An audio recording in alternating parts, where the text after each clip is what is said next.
Hey guys, it's been a long time since I've done a video, probably due to the fact I've had no batteries in my recorder, but hi guys. Thanks for yesterday. It was one of my other days from hell, which I thought were over a long time ago. I wanted to tell you what happened yesterday. I wrote a lot on Facebook, but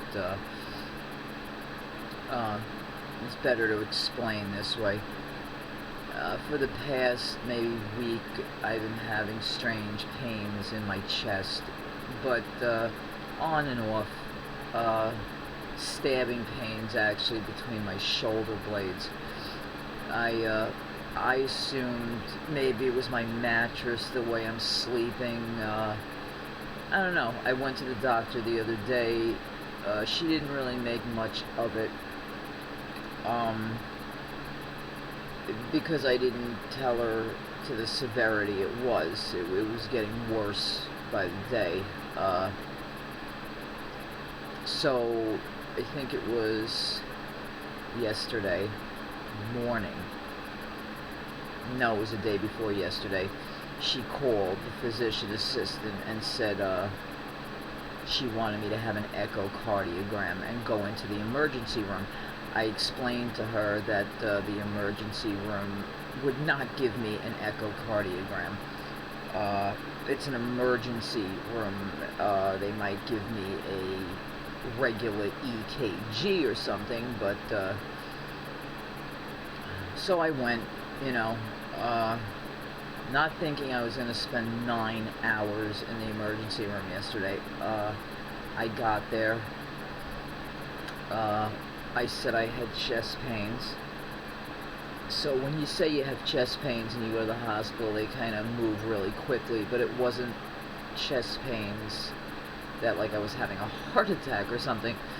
So they quickly did an EKG, put me on a monitor, the doctor came. And I guess when you come in with chest pains, they automatically want to detect if you possibly had a heart attack. And I didn't know that it's a blood test, but they take it once, watch the enzymes, see the results, and then they come back 2 hours later and they have to do the test again to see if the enzymes have changed in those 2 hours. Normally, they do it in 3 sections, which would have been 6 hours for me, but this man said he felt the first result that came back was good, and he would only do it twice. So there I am knowing, wow, I'm going to be here 4 hours, and in between there, which I was shocked because they don't really do that in an emergency room. Lady came in with an echocardiogram machine and they actually did it. My own mom was very surprised because that's something that you get a referral for and you go in and get the test. But they did it. So I'm waiting and waiting and waiting for the results of that, which I actually only have gotten the preliminary results for that, but they said that it looked fine. My heart, all the heart testing was great. I'm getting nastier and nastier because I was there at 11 a.m. and now it's like 4 o'clock, 4:30 in the afternoon, and I'm ready to go. They finally came in. The doctor said, I'm going to let you go home. The one heart test wasn't back yet, but call me in the morning today, and which I was supposed to call at 11 o'clock this morning, and I forgot. So I'll be doing that in a few minutes. And you're ready to go. Have a good day. Bye. Sign me out. I'm all dressed, coat on, ready to go. I'm walking out of my little room, and here he comes and says, wait, sit, don't go anywhere. I'm like, oh no, no, no, no, no. I feel, here we go. Here comes my luck. Luck of the Irish. He sits down. I'm saying, oh God, the doctor's sitting down. Oh no. Apparently, through all the blood testing he took yesterday, they take a test with heart tests. It's called a D-dimer, if I remember correctly, D-dimer test or something. It, I guess it's part of that, part of the heart testing. I guess it's all included. And that was like the last blood test that came back as I was ready to walk out. And apparently when your D-dimer is elevated, that is a sign of blood clot in your lung. Now, well, maybe, no, I shouldn't say that. It's not an automatic thing. It's telling them there's something in the body. When your D-dimer is elevated, it's like an enzyme that's elevated, that's fighting something in your body. It could be a cut, a bruise, a scrape. If you had an operation, your body's healing. Usually your D-dimer could be elevated. Pregnant women's D-dimer is elevated. So I certainly know I'm not pregnant. My uterus is gone. But, that's not the only reason I'm not pregnant, but he felt, because I had ovarian cancer and chemotherapy, that my D-dimer being elevated was like a large sign that I could have a clot on my lung. He said most women who have had ovarian cancer, now I shouldn't say most, a lot of women who have had ovarian cancer tend to be in that bracket much higher of getting lung clots, which I did not know any of this till yesterday. So knowing I had it, he was very alarmed that there was something on my lung because of chest pain, back pain, ovarian cancer. Pretty much everything was summing up to a lung clot. I was like, you gotta be kidding me. At first, I just sat there, and he said, okay, we're gonna send the people over now to get you, run an IV and take you in, and we're gonna shoot dye in your lung. And I'm going, I was just leaving, but I sat a second. I said to him, now this is how nuts I am. This will prove it. But I can't help it. It's who I am. I now was in there 5 hours. I am a smoker. I'm doing very well with my cigarettes. I've cut my cigarette intake down to a quarter of what I used to smoke. I'm weaning, but I've never gone 5 hours without a cigarette, and having a massive craving for one, and then getting that wonderful news. I looked at him and said, could I please step outside briefly? And I will be right back, I promise. And he looked at me and said, you okay, you could step outside for a few minutes. And he knew I was going to smoke a cigarette. But when you think about it, someone just told you could have a clot on your lung, and I'm going outside to smoke a cigarette. Believe me, I wasn't thinking rationally. Let's face it, I would have done it anyway. But I went out. Now my adrenaline is like flowing. I haven't smoked in 5 hours. I'm getting real nervous now. I take my cell phone outside. I call my mother. I tell her. Now apparently I lit the cigarette and I puffed a few times, and I was pacing, and I was talking to my mother, and I threw the cigarette in the street, and I hung up the phone, and I spun around to go back in the doors of the hospital, I guess with adrenaline and cigarette and anxiety. All of a sudden, as I'm walking in the hospital's starting to close in on me like I'm about to hit the floor and pass out.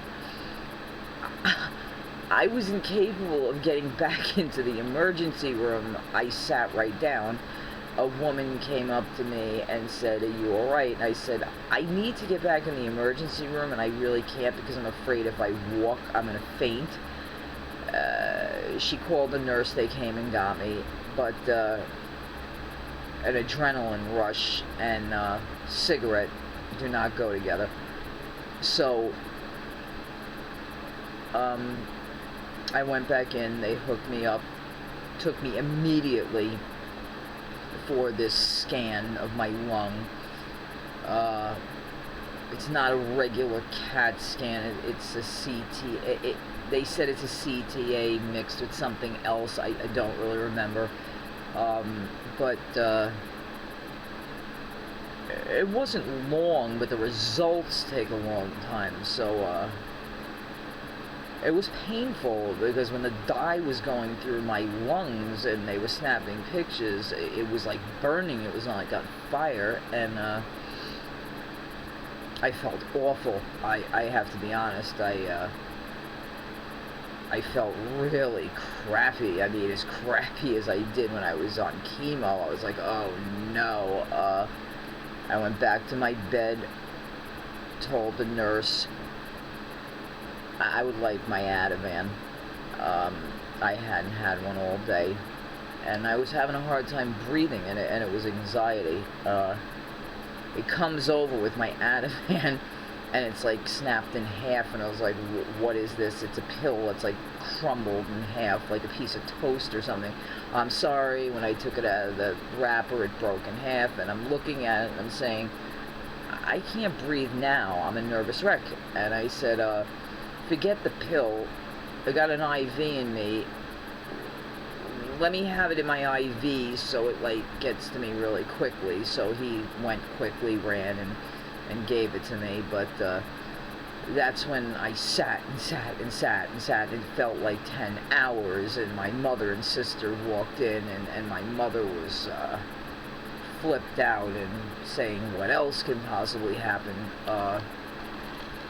Believe me, when it comes to me, things can happen. But then the doctor's nurse walked in with the doctor behind and said, you can go home, Patty, there's no blood clot. And then immediately, because I'm a very emotional person ever since there, I start crying, and they must have said we're going to lock this woman up or what. But I never ran out of a place so fast in my life. I left my mother in the dust. I was like down the hall. My mom's like, I'm like, bye-bye, Mom, bye, see ya. And she's like, wait for me. It was a day from hell. But I wanted to tell you that's what happened. But that's another thing, part for you women out there with ovarian cancer. Had it, have it.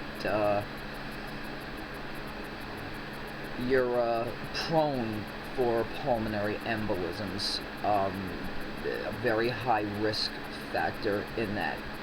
And believe me, there's nothing you can do about it.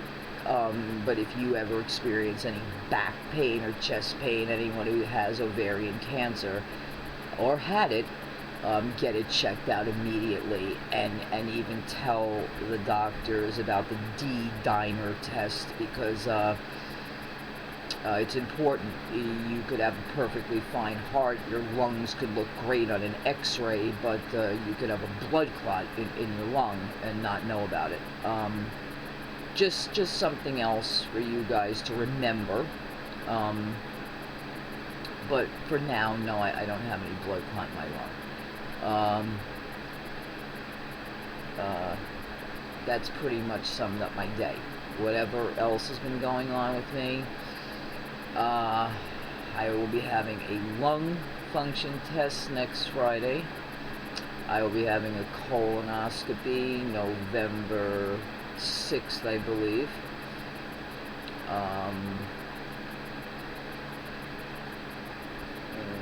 Can't think of anything else. That's enough for now.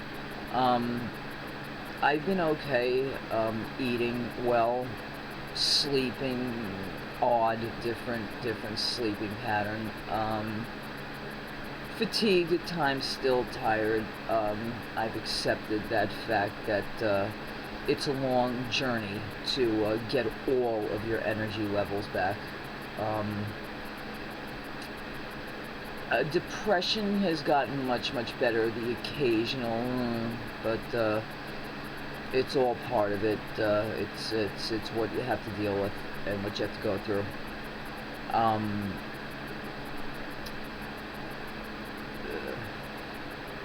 Really nothing else to say. And I've been working on this car, helping Laura with this car, the demonic car. I don't even know where to begin. I buy a car and like there's 8,000 things wrong with it, but and I have hair now. See, a lot more hair. I've been putting pictures online. It's growing. All I do all day is run my hand up and down my head, and if I keep doing that, it's probably gonna fall out from the oils from your hand.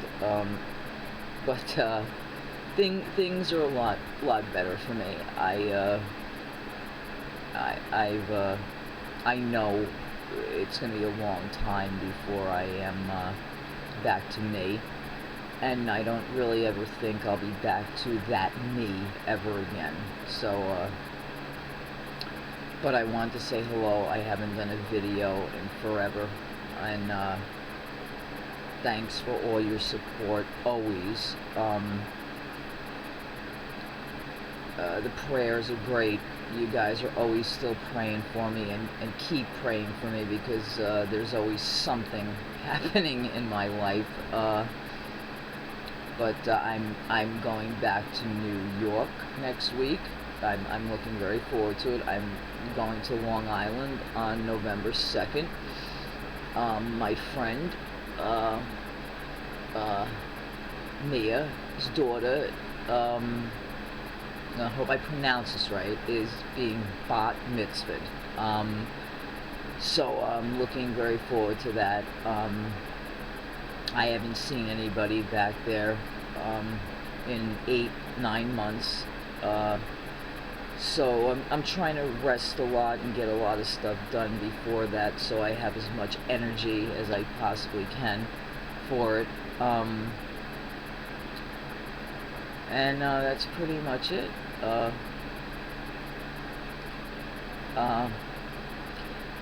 Hope to take a lot of pictures when I'm there.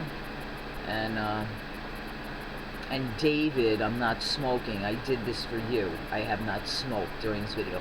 My friend on Facebook, David, said he would watch my videos if I wasn't puffing on a cigarette. So for him, I did it.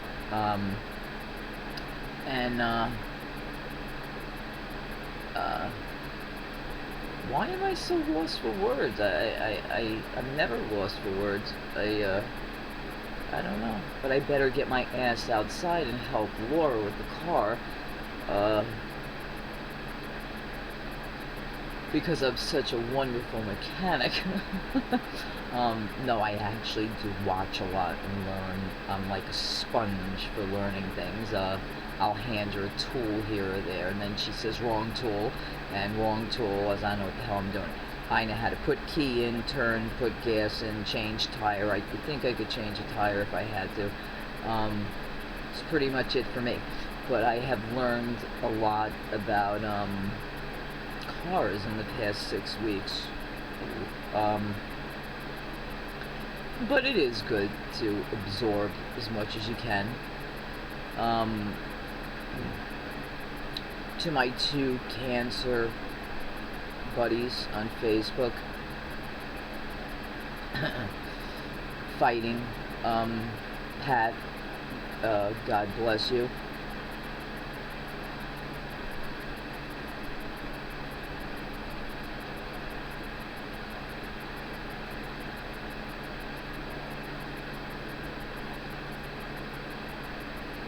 keep the faith.